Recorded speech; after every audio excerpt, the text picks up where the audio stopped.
Generating a mind map for ideas.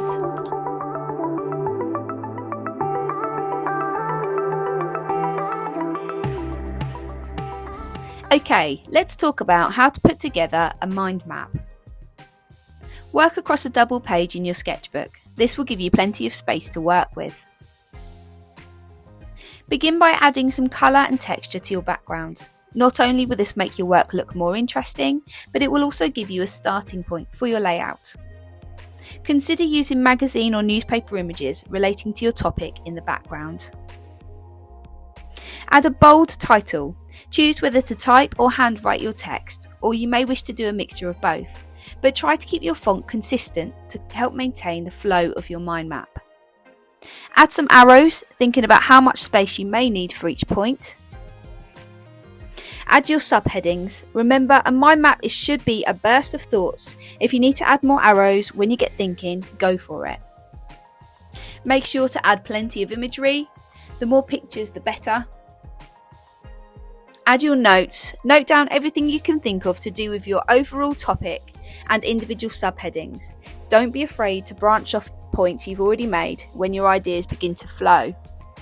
And lastly, add some initial ideas. Create some small studies and notes explaining any materials, techniques and processes you may wish to explore.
I hope you liked the final piece.